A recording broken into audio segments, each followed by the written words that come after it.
చేసేటువంటి జన సైనికులు, తెలుగుదేశం పార్టీ కార్యకర్తలు, వీర మహిళలు, తెలుగు కార్యకర్తలు, తెలుగు మహిళా కార్యకర్తలు అందరికి కూడా ధన్యవాదాలు తెలియజేసుకుంటూ,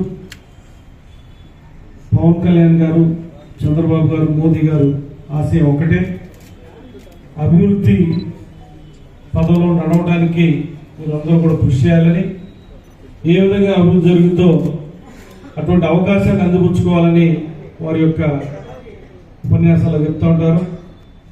ఈ రోజున వైసీపీకి చెందినటువంటి కార్పొరేటర్లో స్టాండింగ్ కమిటీ ఎన్నికల్లో గెలవడానికి సహకరించారంటే వారు కూడా ఆశయాన్ని కొనసాగించడం వచ్చినటువంటి వారికి ప్రత్యేకంగా ధన్యవాదాలు తెలియజేసుకుంటా ఉన్నాం.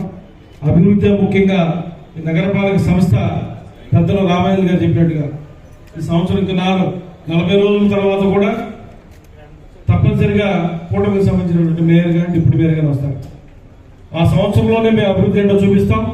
తర్వాత ఎన్నికల్లో 57 గెలుచుకునేట్టుగా మనందరం కృషి చేస్తాం, గెలుస్తాం. మరలా వెనుకబడినటువంటి యొక్క నగరపాలక సంస్థ మన గుంటూరు పట్టణాన్ని మంచిగా అభివృద్ధి చేసుకుని ప్రజలందరూ మరణాలు పొంది రాబోయే